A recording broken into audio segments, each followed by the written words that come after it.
Hello everyone, नमस्कार। સો આઝાદીના 77 વર્ષ ત્યાં 78મું વર્ષ ચાલી રહ્યું છે। 76મા નંબરનો આપણે રિપબ્લિક ડે છે એ ગઈ 26 તારીખે આપણે સેલિબ્રેટ કર્યો। બટ આ 77 વર્ષ આઝાદીના અને રિપબ્લિક થયાના 76 વર્ષ કે જેમાં આપણે શું ભૂલી ગયા અથવા તો કઈ બાબત ઉપર આપણે ધ્યાન આપવાનું રહી ગયું। રિપબ્લિક થયા એમાં જ તે મતલબ એવું કીધેલું છે કે આપણે આવું કરવું જોઈએ કે જ્યારે આપણું બંધારણ લાગુ પડ્યું હતું 26મી જાન્યુઆરી 1950ના દિવસે। બટ ખેર કેમ ખબર 77 વર્ષમાં પણ આના ઉપર આપણે કોઈ પણ ટાઈપનો વિચાર વિમર્શ કરતા નથી। એજ્યુકેટેડ થતા જઈએ છીએ બટ અવેર નથી થતા। સો એવી જ એક બાબત છે કે જે મારે તમારા સાથે શેર કરવી છે। હવે મોટાભાગના હું વિડીયો એ ટાઈપના આપીશ કે એ ફિલ્ડવાળા હોય, ગ્રાઉન્ડવાળા હોય।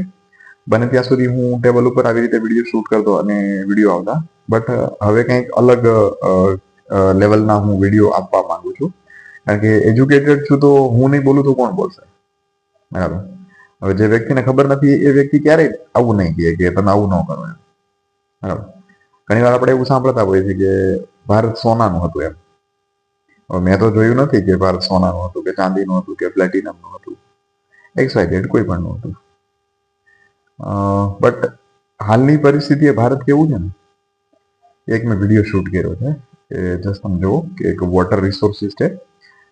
ભાવનગરમાં આવેલું એક બોર તળાવ છે કે જે એક મોડિફાઈડ લેક છે કે જે ભાવનગર વાસીઓને પીવાનું પાણી પ્રોવાઈડ કરે છે। બટ એની હાલત પબ્લિકે કેવી કરી છે જસ્ટ તમે જુઓ। ચલો ત્યાર પછી પાછી થોડીક વાત કરીએ છીએ। આમાં તમે જોજો મોટા ભાગનો જે કચરો મેં જોયો ને એ રિલિજિયસ બેઝ પ્રકારનો કચરો હતો એમ, કે કોઈ ઘરમાં ધાર્મિક ગતિવિધિઓ થતી હોય ને તો એ પ્રકારે એ કચરો અહીંયા નાખે ને પછી મતલબ અહીંયા જે પણ પ્રાણીઓ છે એને ડેમેજ કરે। તો અહીંયા એક ચુંદડી પડી છે, પછી મેરેજ થયા હોય ને એને મતલબ જે એમાં અલગ અલગ પ્રકારના જે પેલું વાપરવામાં આવે ને એ બધું પણ અહીંયા પડ્યું છે। ત્યાર પછી અહીંયા આ ચુંદડી ને આવું બધું પડેલું છે। એટલે મોટા ભાગનો જે કચરો છે ને એ રિલિજિયસ બેઝ પ્રકારનો છે। ત્યાર પછી અંદર બુક્સ પણ પડી છે। બુક્સમાં એવું લખેલું છે વૈભવ લક્ષ્મી વ્રત, એટલે વૈભવને પૈસાને પામવા માટે કરવામાં આવતું કોઈ વ્રત હશે અથવા તો એના માટેની કોઈ વિધિ હશે। ત્યાર પછી આ કોઈ ફ્લાવર પેલવા માટેનું હોય છે એ છે, બરાબર? રોજ ડે ના દિવસે કદાચ આપ્યો હશે મને એવું લાગે છે, અને પછી જે તે વ્યક્તિ કદાચ અહીંયા ફેંકી દીધેલો હોય।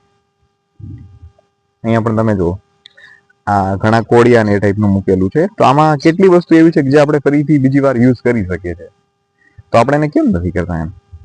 કોઈ ઈશ્વર અથવા તો કોઈ દેવી દેવતા આપણે એવું નથી કહેતા કે તમે કેમ આ બીજી વાર યુઝ કર્યો। ત્યાર પછી અહીંયા બિયરનું પણ એક ટીન પડ્યું છે, બરાબર? એટલે આ બધી વસ્તુ તો આપણે આપણી જે ઘરે કચરા લેવા માટે આવે છે એ ગાડીને આપણે આપી શકીએ છીએ, બટ એને કેમ નથી આપતા?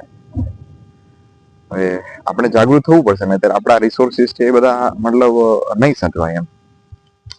તો ત્યાર પછી એક બીજી વસ્તુ મેં અંદર અહીંયા જોઈ લીધી અંદર કે 26મી જાન્યુઆરી અથવા તો 15મી ઓગસ્ટના દિવસે આપણે હર ઘર તિરંગા કરીને આપણે બધું મતલબ આવી બધી ઇવેન્ટ આપણે ઓર્ગેનાઇઝ કરતા હોય એમ। તો એ દરમિયાન આપણે ફ્લેગ છે આપણા ઘરે લગાડતા હોઈએ। તો તમે જુઓ અત્યારે આ ફ્લેગની હાલત તમે જુઓ, આમાં પડ્યો છે, બરાબર? એટલે પરાણે કે દેશ એવું કહેતો જ નથી, બરાબર? કે તમે ઝંડો ઘરે લગાડો અને તમે દેશ પ્રેમી છો એવું સાબિત કરો, બરાબર?